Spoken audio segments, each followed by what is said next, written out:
Yang penting tadi kuantitas terjadi, mau sintetis mau ada residu, mau ada polusi ya itu nomor 2 lagi ya. Yang penting tadi menyesuaikan dengan prioritas kita.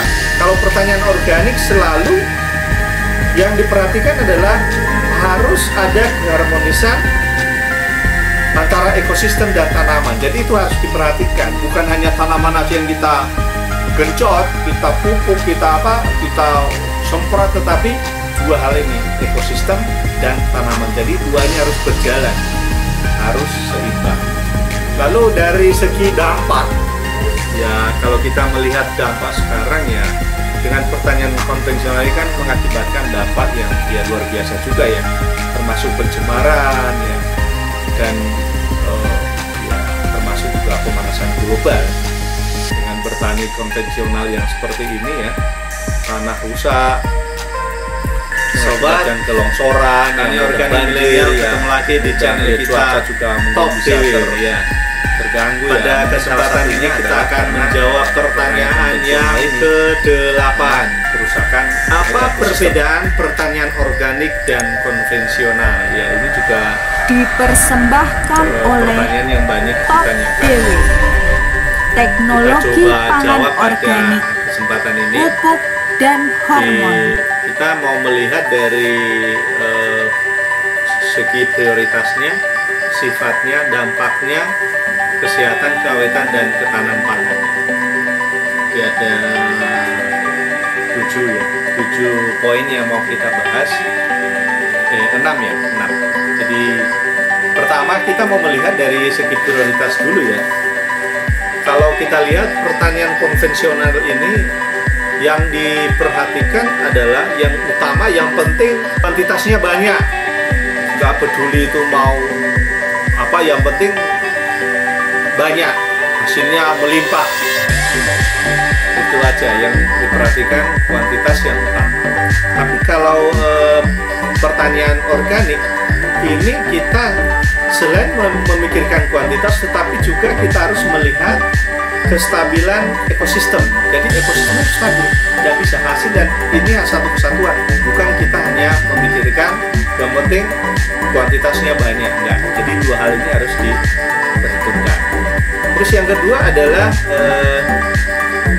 karena tadi di pertanian konvensional ini peningkatan kuantitas, maka banyak rekayasa yang dibuat secara sintetis. Dimulai dikembangkan secara sintetis. Yang penting tadi kuantitas terjadi, mau sintetis mau ada residu, mau ada polusi ya itu nomor 2 lagi ya. Yang penting tadi menyesuaikan dengan prioritas kita. Kalau pertanian organik selalu yang diperhatikan adalah harus ada keharmonisan antara ekosistem dan tanaman. Jadi itu harus diperhatikan, bukan hanya tanaman aja yang kita gencot, kita pupuk, kita semprot, tetapi dua hal ini, ekosistem dan tanaman. Jadi dua ini harus berjalan, harus seimbang. Lalu dari segi dampak, ya kalau kita melihat dampak sekarang ya, dengan pertanian konvensional ini kan mengakibatkan dampak yang ya luar biasa juga ya, termasuk pencemaran ya, dan ya termasuk juga pemanasan global. Dengan bertani konvensional yang seperti ini ya, tanah rusak, mengakibatkan kelongsoran, yang mudah banjir, ya mudah ya cuaca juga mungkin bisa terganggu ya. Mungkin salah satunya adalah karena pertanian konvensional ini, karena kerusakan ekosistem. Lalu kalau pertanian organik ini adalah dari segi pencemaran bisa ditekan dia, karena dia rendah polusi. Semua dikelola secara organik ya, tanpa minim polusi lah. Itu lebih aman untuk ya pencemarannya sangat rendah sekali, dan juga hasilnya bagus. Terus dari segi kesehatan, ya seperti kita ketahui ya, saya dulu kenapa saya terjun di pertanian organik, saya lulusan pendidikan bahasa Inggris dari universitas swasta yang ternama lah. Kenapa saya memilih terjun di dunia pertanian organik ini? Karena juga dari segi kesehatan, setiap bapak saya itu petani ya, nyemprot tanamannya saya menjadi pusing ya. Ini ada zat pengganggu yang membuat saya pusing dan yang membunuh hama-hamanya itu.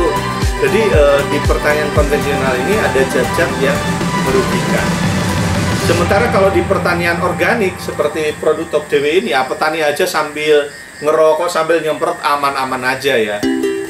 Itu jadi berbeda karena ini semua alami, nggak ada gangguan pada kesehatan, aman ya.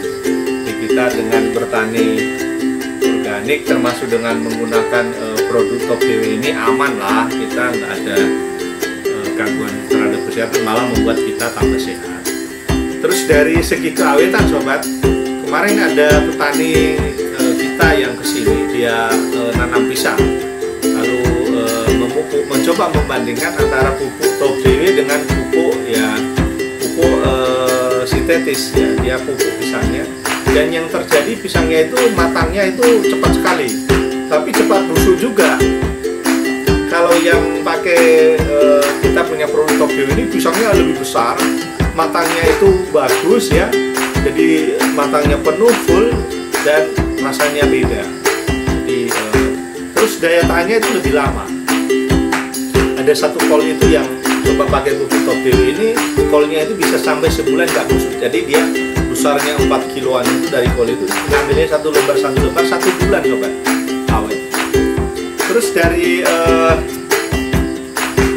ketahanan pangan ya, kalau pertanian konvensional ini kan dia tinggi di awal, dia itu langsung besar, langsung menurun.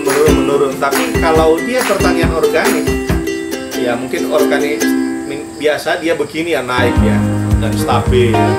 Tapi kalau dengan Top DW organik itu bisa dia tinggi dan meningkat ya.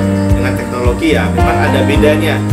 Pertanian organik yang biasa, yang pupuknya masih dibuat dengan formula yang kurang lengkap, itu ya memang lama prosesnya.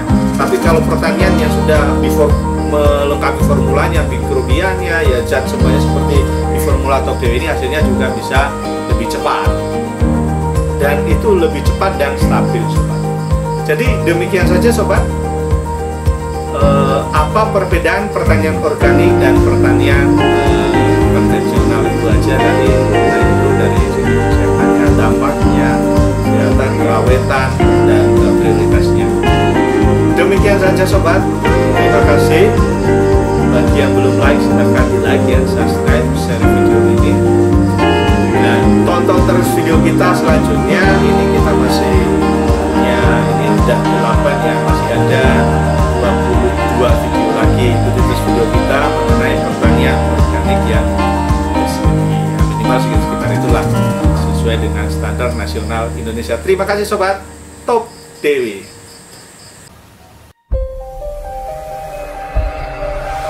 Dipersembahkan oleh Top DW, teknologi pangan organik, pupuk dan hormon.